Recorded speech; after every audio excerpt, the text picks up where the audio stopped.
শীতের সময় এক বাটি এরকম গরম গরম স্যুপ হলে তো কথাই নেই, তাই না? আর আমার হাতে বানানো এই স্যুপ নুডলসটা এত মজা হয়। আর আমি খুব সহজে কিভাবে এই স্যুপ নুডলসটা তৈরি করি তাই দেখাবো। এখানে আমি প্যাকেটের হট চিকেন স্যুপ নিয়েছি, আপনারা চাইলে কর্ন যে কোনো প্যাকেট স্যুপ নিতে পারেন। এখন একটি প্যানে পেঁয়াজ, টমেটো আর কিছুটা কাঁচামরিচ, ঝালটা আপনাদের পছন্দ মতো দিবেন। সাথে দিয়েছি গোলমরিচ, সয়া সস আর টমেটো সস। এখন সবগুলো হালকা একটু ভেজে নিব। আপনারা চাইলে এখানে সবজি, চিকেন বা চিংড়ি যে কোনো কিছু অ্যাড করতে পারবেন।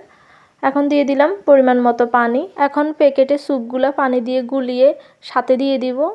এমনিতে দিতে গেলে এটা দলা পেকে যায়, পানি দিয়ে গুলিয়ে দিলেই ভালো হয়। তারপরে দিয়ে দিব নুডলসগুলো, দিয়ে ভালো মতো একটু নেড়ে সাথে নুডলসের যে প্যাকেট মশলাটা ছিল ওইটাও দিয়ে দিব।